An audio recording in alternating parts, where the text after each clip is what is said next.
All right. Good morning, everyone. Thank you for joining us. I see one familiar face. Liz is here. And then, no, I don't see any more familiar face. Anyway, good to see all of you. Name is Wing Fok. I am now a faculty of decision sciences. As of September 15th, I stepped down as associate dean. But during the transition, I really offer my help to our new leader, our new dean. And so I'm here to answer any question that you may have regarding College of Business and Economics. And just the floor is open. I don't have any formal presentation that I can share with you. But then again, since I've been here for quite a while now, I do know enough about the College of Business and all the majors. So if you have any question relating to the majors, relating to our college, I'll be happy to do my best to answer them. Yes? I have a question about admission to the business school and if there's minimum grade requirement. So for example, business prerequisites, do students need a C or higher for those classes? At Skagit, students can graduate with our business degree, even if they have like a C- in a class. And I just want to make sure I'm prepared for advising students to get into your business. It really depends on the major. And I know, for instance, for the manufacturing and supply chain management program, they do have a C requirement. For the other, C- will be fine. So it really depends on the major.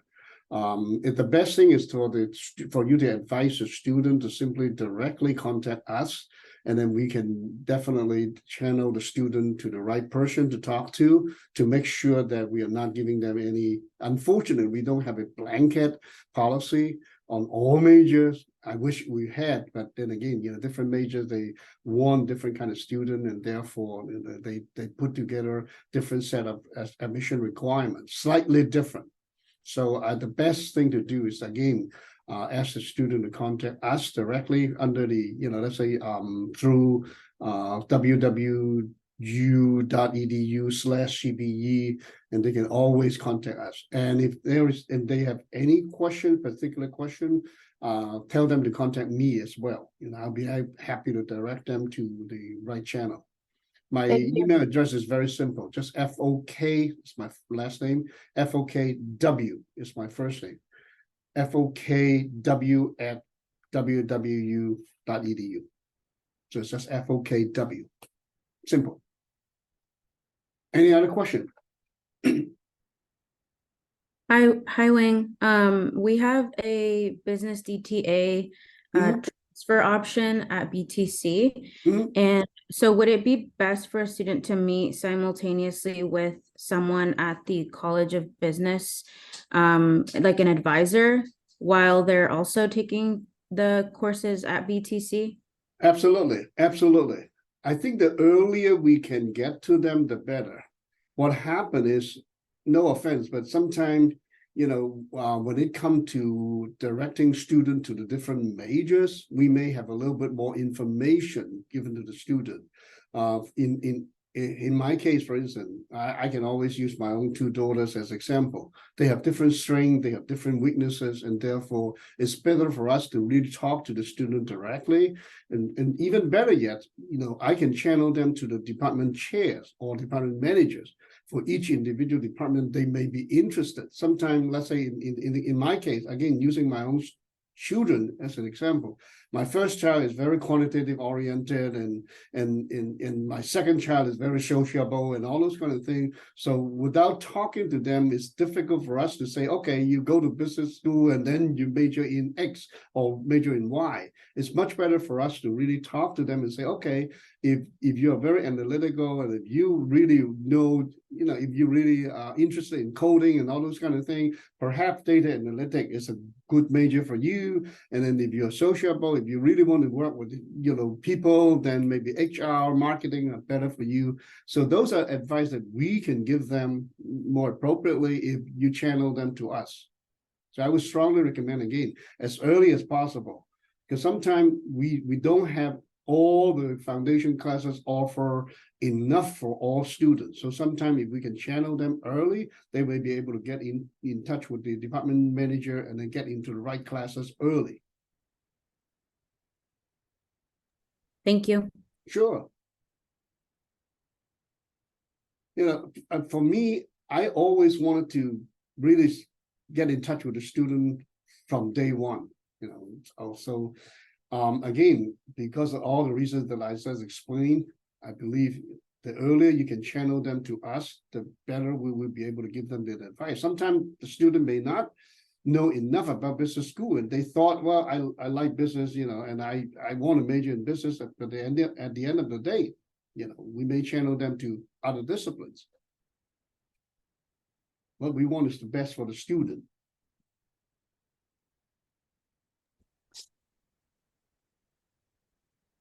Hi, Wing. I'm wondering if you can share a little bit about how the role that business people play in the College of Business and Economics in terms of advisory capacity or opportunities to connect with folks as part of their classes.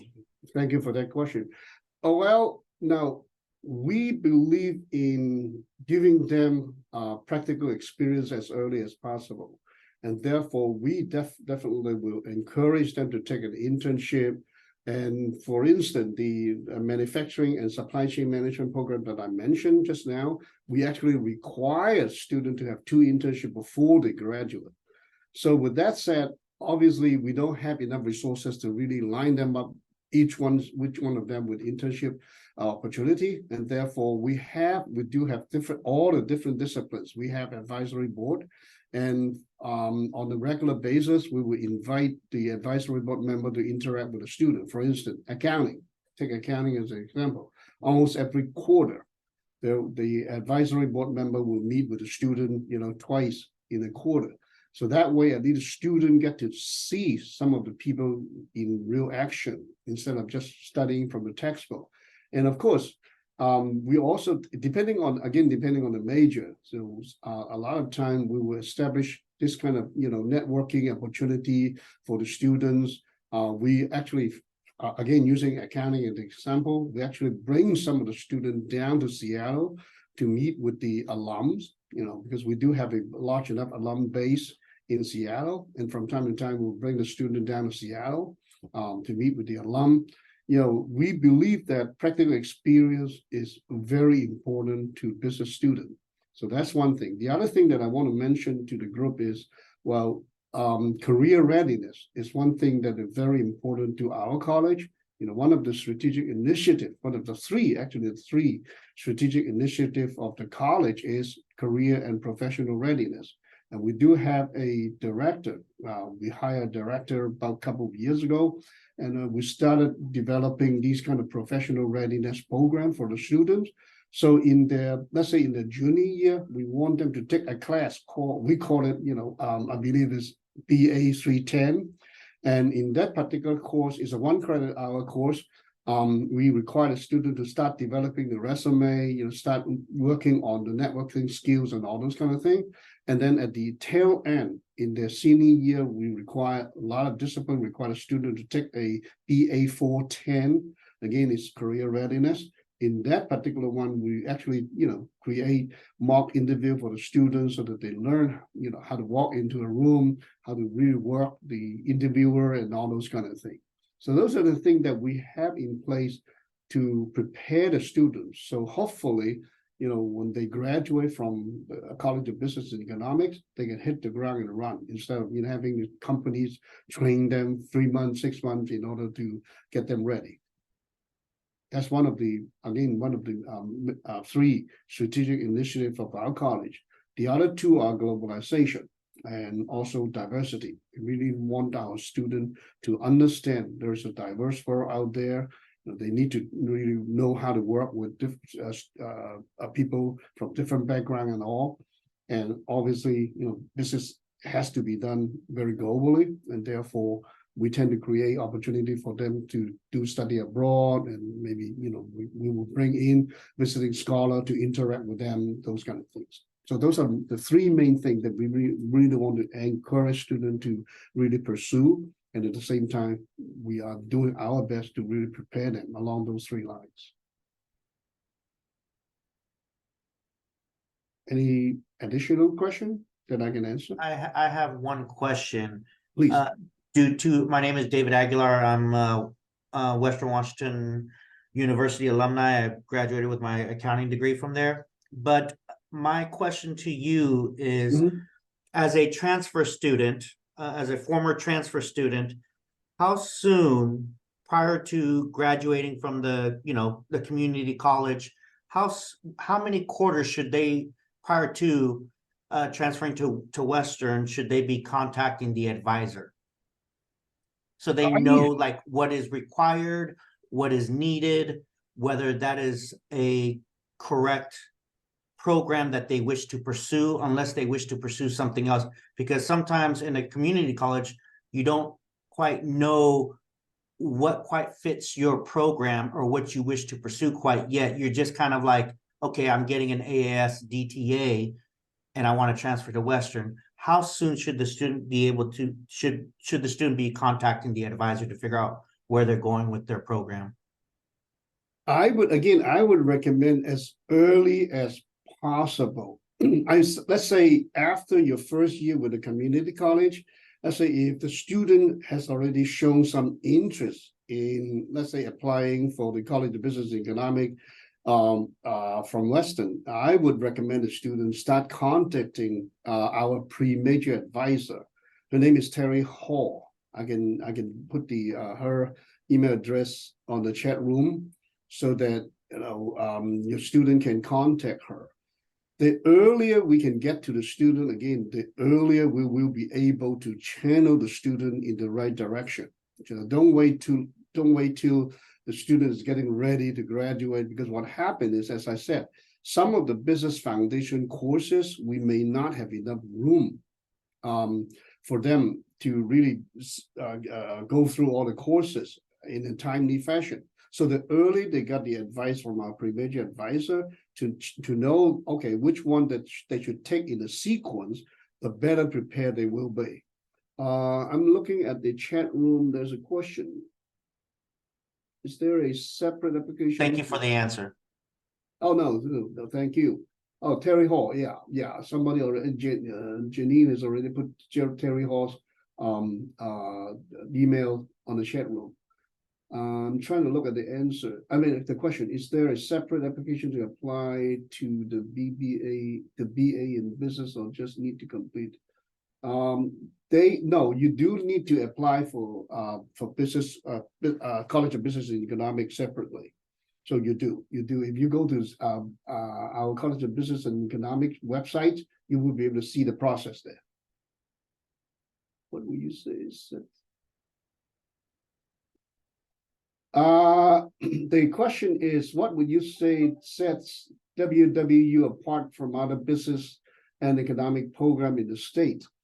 I can tell you a couple of things. One is we consider ourselves a teaching-oriented school. Let's say I consider places like UW as a research-oriented school, and Western, for us, we are considered a teaching-oriented school. Now, why is it important to the student? It really depends on what the student wants and also how the student learn. If the student want high-power Nobel Prize winning research and the student can really absorb by sitting in the classroom, I would strongly recommend don't come to Western. Okay, I would recommend the student go to places like UW.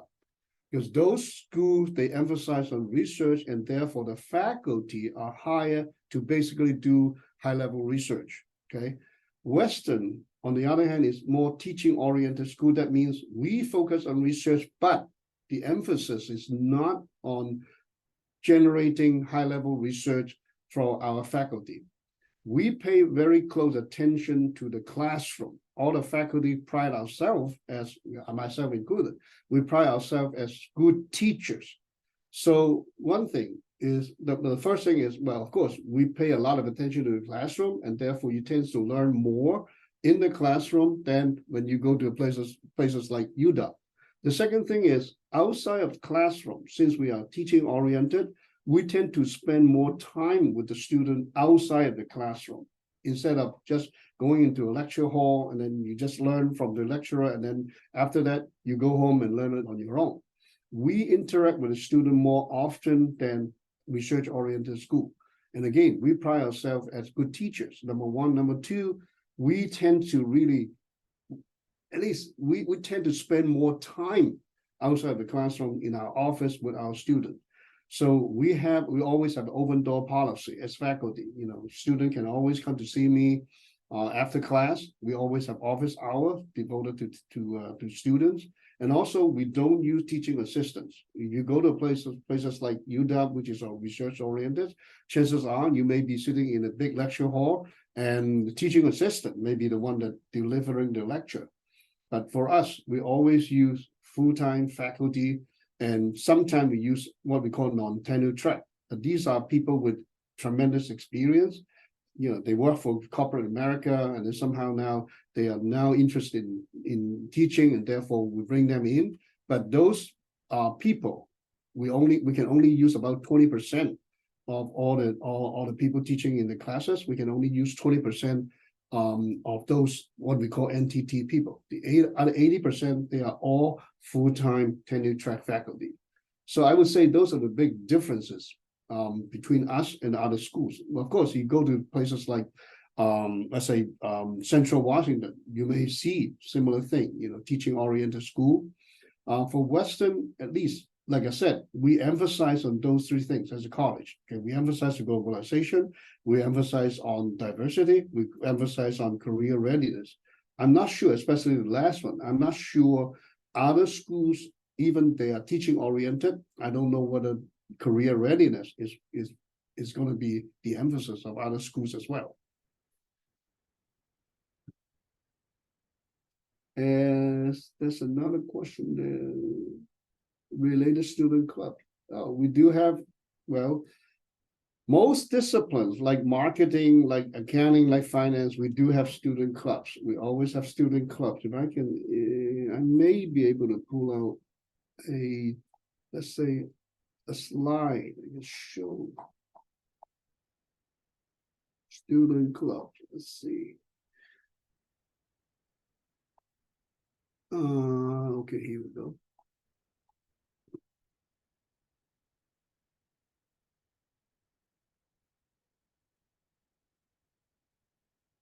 No, I don't have it here. I can give you a list. If you go to our website, you can probably see a list. Let's see. I'm trying to get it.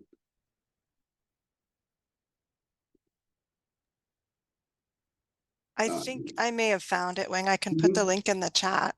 Yeah, please. Thank you. Appreciate it.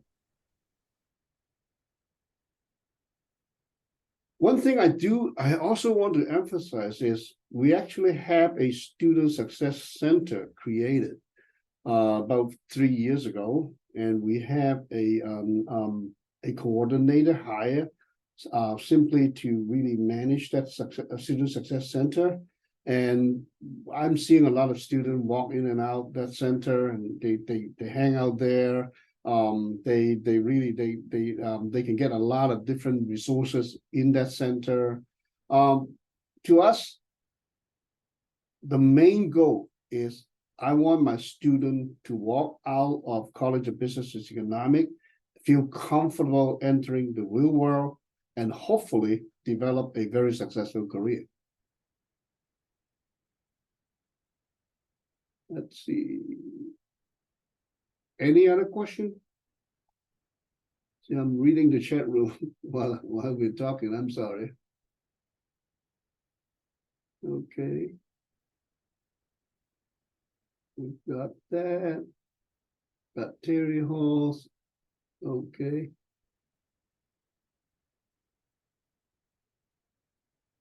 Any other question I can answer for you?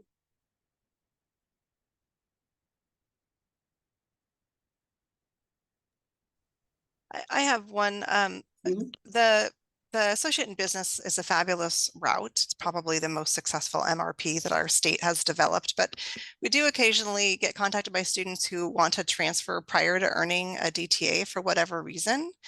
If there are students who can't be convinced to stay at the community college, are there classes that you think are more important to take before others or before they transfer? If you had a student who say wanted to transfer after 45 credits, are there foundation courses that are more important to take, or does it really not matter?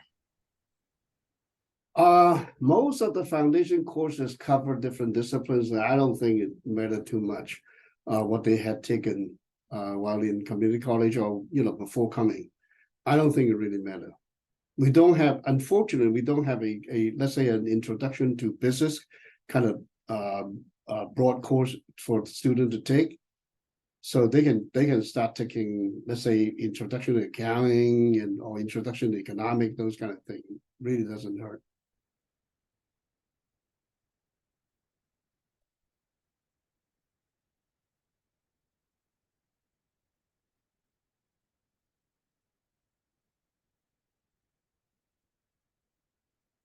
Anything else I can help?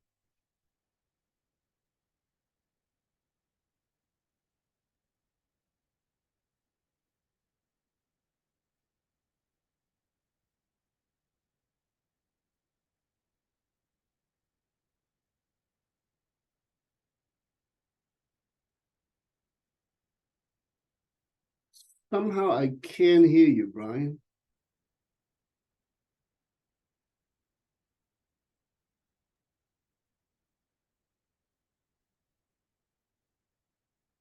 I still can't hear you. I'm sorry.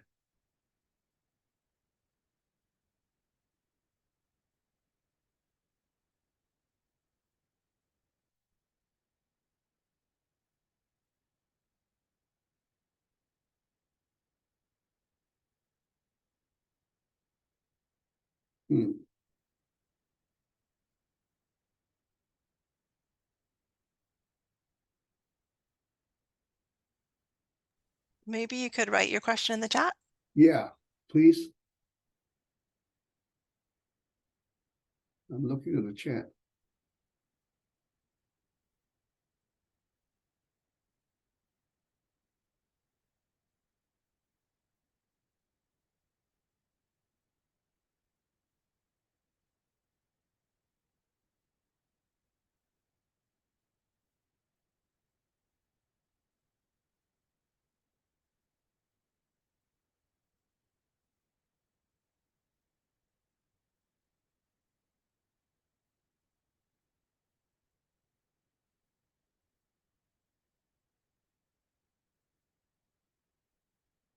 I'm still looking at the chat room. Oh, yeah, there we go.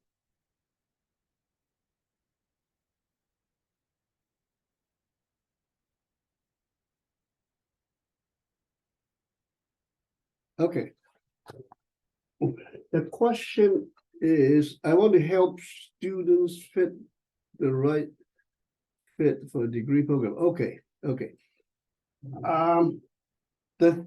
I would say the most common thing is they believe I need to really find a major that allow me to make a lot of money, because that's the whole idea of going to business school. Okay. But I would say, in order for you to do that, you always have to remember when you go out, that's how I advise my own children and my students here. Okay, I said, when you go out to look for that job, you are in competition with a lot of other people. And therefore, you got to understand, you have to use your strength